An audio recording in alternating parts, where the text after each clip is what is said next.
Okay, hi. Welcome back to my channel. I just wanted to do a super quick video. This is about as political as I plan to ever get on this channel. Um, I recently had a conversation on Facebook with a friend of mine and one of our classmates. And the thing that bothered me the most was all of the political conversations I've had, people actually haven't taken the time to do the proper research. So I just kind of wanted to show y'all what I do. I don't personally, I care how you vote, but that is nobody's business. You don't have to tell anybody how you vote unless you absolutely want to. But I'm going to tell y'all what I tell the students that I TA with or TA for. What you need to do is you need to research the candidates, your options, what your stance is, what you believe, and make sure that it aligns with who you're voting for. You need to review the information that you have, that it's from a reputable source. Don't stick to social media. Social media is subjective. You need to look at the facts. You need to look at people's past history, what they've said, what they've done. Actions definitely speak louder than words, especially in politics. So you need to take a look at all of the avenues that you have available to you. Social media isn't where you need to base all of your information from. You can definitely look at their social media presence, but remember that politicians especially have people that do that for them, and it's the persona that they want to present to the public. It's not necessarily them and their beliefs. It might just be their talking points on their platform. And then you need to go out and vote. And another thing that a lot of people don't know is you can have your vote written down. You can take the ballot that they send you. Usually you will be sent a ballot, and you can mark it up. You can write notes on it. You can do whatever you want, and you can take your pre-filled out ballot with you so that you know how you want to vote when you go to the polls. So that's my whole thing with the way the American political system works, is you need to research, review, and vote, because those are the three most important things that you can do so that your voice can be heard in our society. This is just an insert. It's just a plain dot grid insert from 1407 planners. I decorated it from sticker kits that I have. Don't remember where they're from. I did this before the vote. When was it? 2018. So I did this last year. And I made it something cute that I wanted that to me represented where I was kind of wanting to go with this. And I know this is from Go Wild swag. I thought it was absolutely adorable, but that's what this notebook is for, and I plan to keep it for multiple years. I just wanted to give you a quick little flip through and show you how I use it and what I do with it. Everything pretty much is covered up, so yeah. So this is vote here. This is where I write down where my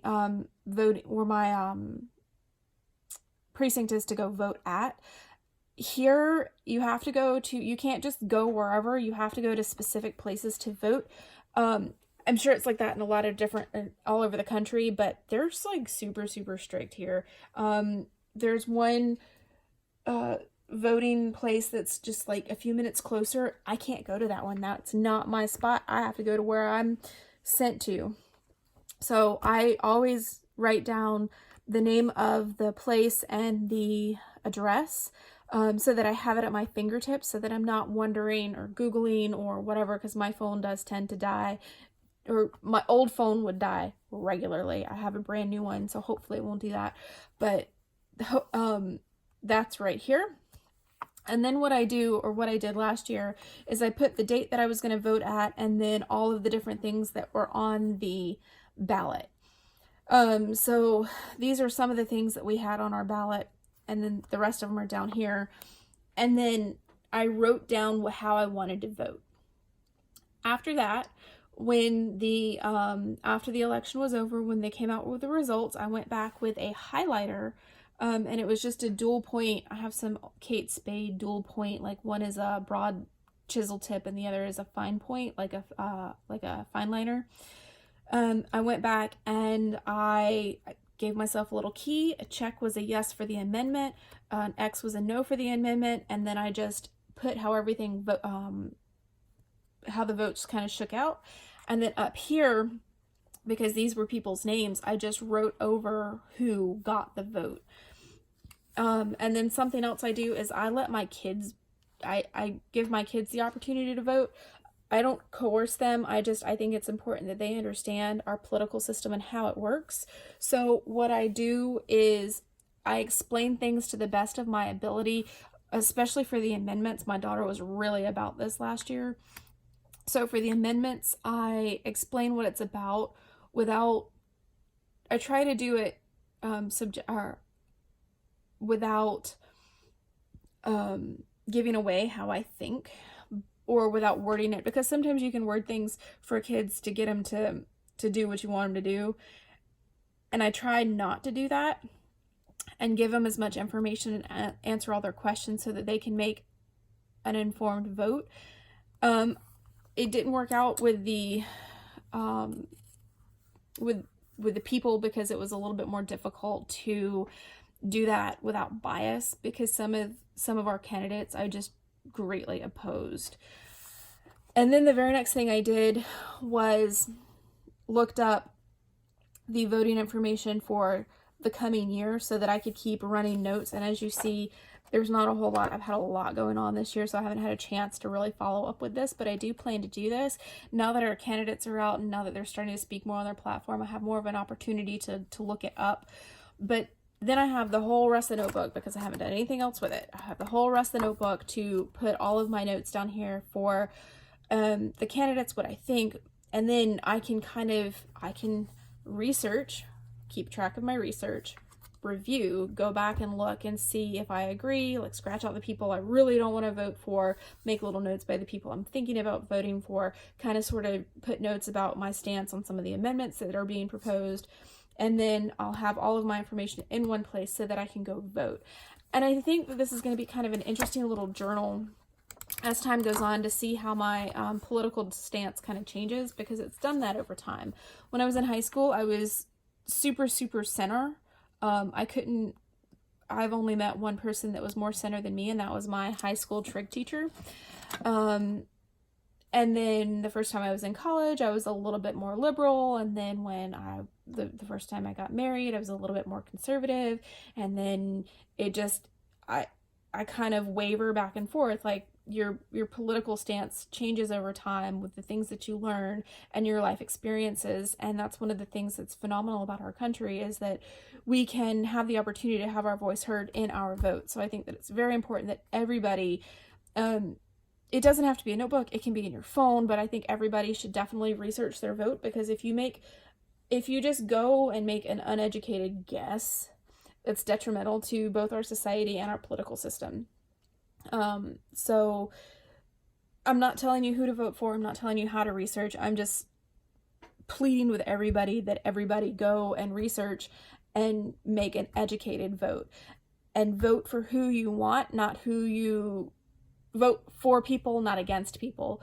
That's my other biggest pet peeve with things. Like, don't vote because you think you have to vote one way. You don't have to stick to party lines. You do have to be comfortable with your vote. So however you vote, make sure that it aligns with your beliefs and your thought process, and you fully support how you vote, because it's your voice and nobody can speak for you. So that's all I got. I hope this didn't turn you off to listening to me babble about planning and traveling and things like that. But I did think that this is important. I don't know what that stain is. There's no telling. If you plan to vote, I hope everybody plans to vote.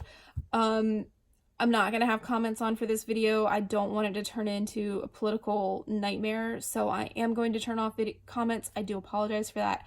But other than that, I hope that you take the opportunity to kind of think about what you want to do and where you stand on some of the bigger issues, and what your big breaking point issues are. Like, what is your your hot button things that if a candidate believes one way, then you are absolutely going to vote for them, or if they believe the other way, you're absolutely not going to vote for them. Just something to think about. Again, I'm not going to turn the comments on for this, so I hope you enjoyed this. I hope you come back. I hope I didn't turn you off, but I do think that this is important. So I wanted to show you how I handle this, and hope that it kind of gave you some idea of how you can handle the idea of continually researching and reviewing your vote so that you can make an educated decision. Thanks. See you next time.